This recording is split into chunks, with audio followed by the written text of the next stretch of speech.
नमस्कार, आप देख रहे हैं टीएनपी न्यूज और मैं हूं आपके साथ आलोक शुक्ला। अपना उत्तर प्रदेश में आप सभी का स्वागत है। उत्तर प्रदेश का पहला world class Gomti Nagar railway station का आज लोकार्पण यानी 26 फरवरी को पीएम मोदी ने वर्चुअली माध्यम से किया है। उन्होंने कहा यह स्टेशन कमाल का दिखता है। वहीं कार्यक्रम में सीएम योगी भी वर्चुअल जुड़े। उद्घाटन समारोह के दौरान रक्षा मंत्री राजनाथ सिंह भी गोमती नगर स्टेशन पर पहुंचे। इस दौरान राजनाथ सिंह ने कहा, गोमती नगर रेलवे स्टेशन का विकास मेरा सपना था। केंद्रीय रेलवे मंत्री सर्बानंद सोनोवाल जब संसद में 4 स्टेशनों को विश्व स्तरीय बनाने के लिए संसद में बोल रहे थे, तभी उनको लखनऊ के गोमती नगर स्टेशन का नाम पर्ची पर लिख कर दिया गया था, तो उन्होंने उसी समय इसके नाम की घोषणा कर दी थी। लखनऊ के लिए ये एक विशेष दिन है आज का कि आज गोमती नगर रेलवे स्टेशन एक विश्व स्तरीय रेलवे स्टेशन के रूप में बनकर तैयार हुआ है और आज उसका उद्घाटन माननीय प्रधानमंत्री जी ने किया है। और मैं इसके लिए प्रधानमंत्री जी और साथ ही साथ मैं अपने रेल मंत्री इनको भी बधाई देता हूं। और जिस मनोयोग के साथ हमारे रेलवे के अफसर्स और अन्य कर्मियों ने इस गोमती नगर रेलवे स्टेशन को विश्व स्तरीय बनाने में अपनी भूमिका निभाई है, और सबको मैं अपनी तरफ से हार्दिक बधाई देता हूं। खबर उत्तर प्रदेश के मैनपुरी जिले के इटावा से है, जहां पर समाजवादी पार्टी के प्रमुख अखिलेश यादव ने राज्यसभा चुनाव को लेकर कहा, सरकार की कोशिश होगी वो हर तरह का दबाव बनाएंगे, लेकिन विधायक अपनी मर्जी से वोट डालेंगे, उन पर दबाव नहीं चलेगा। कल के लिए जो देखिए सरकार की कोशिश होगी और हर तरह का दबाव बनाएगी सरकार, लेकिन विधायक अपनी मर्जी से वोट डालेंगे, उन पे दबाव नहीं चलेगा, दबाव नहीं चलेगा। पेपर लीक हुआ 6 महीने बाद। उत्तर प्रदेश में राज्यसभा की 10 सीटों के लिए वोटिंग 27 फरवरी को होनी है। इस चुनाव में बीजेपी ने 8वां उम्मीदवार उतारा है। डिप्टी सीएम केशव प्रसाद मौर्य ने राज्यसभा को लेकर सपा पर तंज कसा है। उन्होंने कहा, बीजेपी के राज्यसभा के प्रत्याशी अच्छे अंतर से जीतकर राज्यसभा में पहुंचेंगे। उन्होंने आगे कहा कि समाजवादी पार्टी में अगर कोई समस्या है तो ये उनकी समस्या है, ये बीजेपी की समस्या नहीं है। राज्यसभा की सभी जो 10 सीटों का चुनाव हो रहा है, उसमें 8 सीटों पर भारतीय जनता पार्टी के जो प्रत्याशी हैं वह अच्छे अंतरों से जीत करके राज्यसभा में पहुंचेंगे। राज्यसभा चुनाव को लेकर के भारतीय जनता पार्टी गठबंधन पूरी तरह से आश्वस्त है। की बात कही जा रही है, समाजवादी पार्टी कुछ विधायक भी आपके संपर्क में ऐसा दावा किया। ये सपा में अगर कोई समस्या है तो ये सपा की समस्या है, भाजपा की समस्या नहीं। भाजपा के 8 प्रत्याशियों को जिताने के लिए पर्याप्त वोट है और सभी प्रत्याशी हमारे जीत रहे हैं। राहुल गांधी, अखिलेश यादव ने इसको किस तरीके से देखते हैं? उसमें देखिए, ये हमने 2017 में देखा था, श्री राहुल गांधी जी का और श्री अखिलेश यादव जी का रोड शो भी देखा था और जनता के बीच में भी उनका शो देखा था, और जनता ने दोनों दलों को किस हैसियत में पहुंचाया था वो इतिहास के पन्नों में दर्ज है। राजा भैया को लेकर क्या केशव जी कुछ संपर्क में है? देखिए, हम लोगों को विश्वास है कि हमारे 8 प्रत्याशी अच्छे वोटों से जीतेंगे, अच्छे अंतर से जीतेंगे। राज्यसभा की 10 सीटों पर चुनाव से 24 घंटे पहले सुभाषपा के अध्यक्ष ओपी राजभर ने बड़ा बयान दिया है। लोक भवन में उनसे पूछा गया कि क्या राजा भैया बीजेपी के उम्मीदवार को वोट देंगे। उन्होंने कहा, क्यों नहीं देंगे, 100% देंगे, और कहां जाएंगे, सब एनडीए के साथ हैं। अपने 3 विधायकों के साथ लोक भवन पहुंचे ओम प्रकाश राजभर ने कहा कि पहले राशन फिर भाषण। संजय सेठ बढ़िया वोट से जीत रहे हैं, समाजवादी पार्टी जिता रही, बम्पर वोट से जीतेंगे। और वहीं 2 विधायकों के नहीं पहुंचने के सवाल पर बोले कि शाम को भी डिनर है, उसमें आएंगे। अमृत भारत स्टेशन योजना के अंतर्गत आज पीएम मोदी द्वारा 554 रेलवे स्टेशनों का कायाकल्प किया जा रहा है।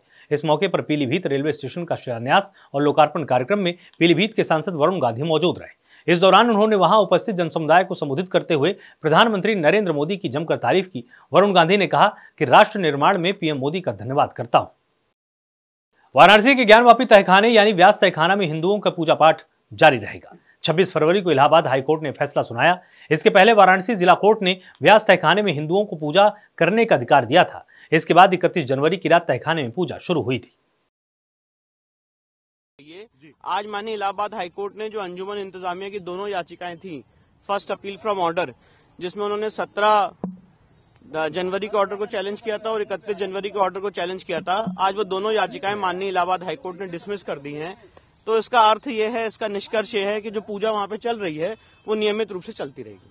यानी कि अब ये कहा जाए कि हाईकोर्ट ने रोक नहीं लगाया वो सुप्रीम कोर्ट आ सकते हैं। तो क्या आप कैविएट दाखिल करने वाले हैं? जी बिल्कुल, हम लोग सुप्रीम कोर्ट में कैविएट दाखिल करेंगे और सुप्रीम कोर्ट में अगर वो आएंगे तो अपनी बात सुप्रीम कोर्ट में। जो आधार रहा फिलहाल मुस्लिम पक्षकारों का, और जो व्यास की पूजा के लिए लगातार ये रोक की मांग कर रहे हैं, तो क्यों आखिर मुस्लिम पक्षकार अब इस पूरे मामले में रोक की मांग कर रहे हैं? देखिए, इसमें जो आधार बना है, मुझे लगता है माननीय न्यायालय के फैसले का, उसमें कोर्ट के सामने हमने स्पष्ट रूप से बात रखी थी कि सेक्शन 151 सीपीसी में कोर्ट को पावर है जहां पे कोर्ट अगर कोई चीज मिस हो गई ऑर्डर में तो उसको क्लैरिफाई कर सकती है फर्दर ऑर्डर से। और साथ ही साथ जो उस केस की हिस्ट्री है वो एक बहुत ही चेकर्ड हिस्ट्री है कि व्यास परिवार बराबर नवंबर दिसंबर 1993 तक वहां पे पूजा पाठ करता चला आ रहा था। उसके काफी एविडेंसेस और प्रूफ हमने कोर्ट के सामने दाखिल किए थे। इसलिए मुझे लगता है, इसलिए आज माननीय न्यायालय ने दोनों पक्षों को सुनने के बाद एक वेल रीजन जजमेंट दिया है, जिससे अंजुमन इंतजामिया की जो दोनों फर्स्ट अपील फ्रॉम ऑर्डर्स थी उसको डिसमिस किया। पूजा पर कोई रोक नहीं है, पूजा चलेगी? नहीं, एक डिटेल्ड जजमेंट से आज दोनों फर्स्ट अपील्स डिसमिस की गई हैं। तो जो डिस्ट्रिक्ट जज का ऑर्डर था वो प्रभावी है और वो ऑर्डर इम्प्लीमेंट हो चुका है। क्या ऑब्जर्वेशन दिया जजमेंट में? देखिए, अभी तो डिटेल्ड जजमेंट फॉलो करेगा तो उसको हम पढ़ेंगे, उसके बाद आपको बताएंगे। पर पर जो ऑपरेटिव पोर्शन है कोर्ट के ऑर्डर का वो मैं बता रहा हूँ कि FAFO जो है उनकी डिसमिस कर दी और पूजा पे कोई रोक नहीं, पूजा नियमित रूप से चलती रहेगी। Today the honourable Allahabad high court has dismissed. Police भर्ती परीक्षा में गड़बड़ी करने वाले 391 आरोपियों को गिरफ्तार किया गया है। यूपी एसटीएफ ने उत्तर प्रदेश के साथ ही हरियाणा, दिल्ली और बिहार से आरोपियों को गिरफ्तार किया है। आरोपियों के पास से नगद, मोबाइल, इलेक्ट्रॉनिक डिवाइस और अन्य सामान बरामद किए गए हैं। बता दें कि पुलिस भर्ती परीक्षा में कथित प्रश्न पत्र लीक मामला सामने आने के बाद मुख्यमंत्री योगी आदित्यनाथ ने परीक्षा रद्द करने का फैसला किया था। साथ ही यूपी पुलिस और एसटीएफ से मामले में जांच के आदेश दिए गए थे। इसके बाद एसटीएफ ने कई राज्यों से आरोपियों को दबोचा है। बताया जा रहा है कि अगले कुछ दिनों में और भी गिरफ्तारी हो सकती है। फिलहाल आरोपियों से पूछताछ की जा रही है।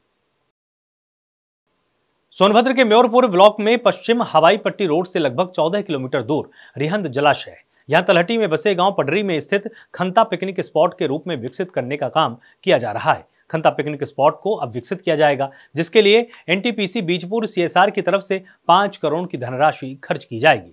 खंता पर्यटन स्थल बनाने के लिए डीएम चंद्र विजय सिंह तथा एनटीपीसी के अधिकारियों की मौजूदगी में MOU पर हस्ताक्षर किए गए। जनपद सोनभद्र में टूरिज्म को लेकर जितने काम चल रहे हैं उसमें आज एक नया काम जुड़ा है और CSR के अंतर्गत एनटीपीसी बीजपुर ने खंता पिकनिक स्पॉट जो हमारा म्योरपुर एयरपोर्ट से लगभग 13 किलोमीटर की दूरी पर है और बहुत सारे टूरिस्ट जनपद के बाहर के वहाँ पे आते हैं और बहुत अच्छा डेस्टिनेशन है। रिहंड जो रिजर्वायर है उसके किनारे, और इसी को डेवलप करने के लिए लगभग 5 करोड़ का जो धनराशि है वो CSR के अंतर्गत एनटीपीसी बीजपुर ने आज देने के लिए MOU यहाँ पे साइन किया है। जौनपुर में रविवार देर रात रोडवेज बस ने ट्रैक्टर को टक्कर मार दी। हादसे में ट्रैक्टर सवार 6 मजदूरों की मौत हो गई, 3 की हालत गंभीर है। दरअसल ट्रैक्टर के पीछे ढलाई मशीन लगी थी। ट्रैक्टर और ढलाई मशीन पर 12 लोग थे। ट्रैक्टर जैसे हाईवे पर चढ़ा, बस ने टक्कर मार दी। पुलिस को सूचना दी और पुलिस की मदद से सभी को जिला अस्पताल ले जाया गया, जहां डॉक्टरों ने 6 मजदूरों को मृत घोषित कर दिया, जबकि बस में सवार सभी लोग सुरक्षित बताए जा रहे हैं। हादसा रात तकरीबन 9:30 बजे समाधगंज बाजार के NH 31 पर हुआ है। मरने वाले सभी अलीशापुर और आसपास के गांव के थे। वहीं जौनपुर सड़क हादसे का सीएम योगी ने संज्ञान लिया है। जौनपुर सड़क हादसे पर सीएम ने दुख जताया।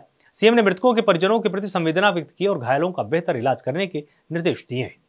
कुशीनगर में लव जिहाद का मामला सामने आया है। यहां एक लड़के ने अपना धर्म छिपाकर खुद को यूपी पुलिस में दरोगा बताकर दलित लड़की से दोस्ती की। उसके बाद लड़की के घर वालों को बनाकर शादी की बात की। 25 फरवरी को बारात वाले दिन उसने अपनी मां की मौत का बहाना बनाकर पहले तो बारात लाने से इनकार कर दिया। जब लड़की ने दबाव डाला तो अकेले ही दूल्हा बनकर कार से लड़की के दरवाजे पर पहुंच गया। बाकायदा जयमाल हुआ, लेकिन उसकी पोल तब खुली जब उसके लाए जेवर नकली निकले। शक होने पर घर वालों ने पकड़ लिया और पीटने लगे तो उसके सिर पर लगी बिग भी निकल गई। पता चला कि वो गंजा भी है। उसके बाद पूछताछ हुई तो उसने अपना नाम तबरेज आलम बताया। इसके बाद लड़की वालों ने पुलिस बुलाई और पुलिस मौके पर पहुंची और आरोपी लड़के को पकड़कर थाने ले गई। यह पूरा मामला अहिरौली थाना क्षेत्र के एक गांव का है। मामला यह है कि वो लड़का मोबाइल दे करके हमारे लड़की को झांसे में लिया था। झांसे में ले करके और 1 साल से शारीरिक संबंधी बना करके और घुमाता था। बोलता था कि चलो तुमको पेट्रोल पंप का लाइसेंस दिला रहे हैं, ये बनवा रहे हैं, ये कर रहे हैं। उसके बाद में हम लोग सूचना पाए, बोले कि जब शारीरिक संबंध हो गया है तो इसके साथ शादी करना भी जरूरी है, जब हमारे बिरादरी का है। तो जब डेट पड़ा 25 तारीख फरवरी में, तो इसके बाद में वो आया। जब अकेले आया तो कुछ गाना जो था वो नकली निकल गया। उसके बाद में हम लोग उसके जब बैठाए तो उसके बाल, सर के जो बाल था, नकली बाल लगाया था, वो नीचे गिर गया। जनपद कुशीनगर के थाना अरौली बाजार के ग्राम सतपुखरिया में आज 26/2/2024 को राजेंद्र प्रसाद द्वारा यह बताया गया पुलिस को कि एक व्यक्ति ने अपना नाम व पहचान छुपाकर उनसे लड़की से शादी करने की कोशिश की गई है, जिस पर तुरंत पुलिस घटनास्थल पे पहुंची और आरोपी को पुलिस ने हिरासत में ले लिया है। राजेंद्र प्रसाद द्वारा दी गई एप्लीकेशन पर सुसंगत धाराओं में मुकदमा पंजीकृत किया जा रहा है। अग्रिम विधिक कार्रवाई प्रचलित है। कानपुर के बिधुनों में कार सवार 5 बदमाशों ने युवक से तमंचे के बल पर लूटपाट की घटना को अंजाम दिया है।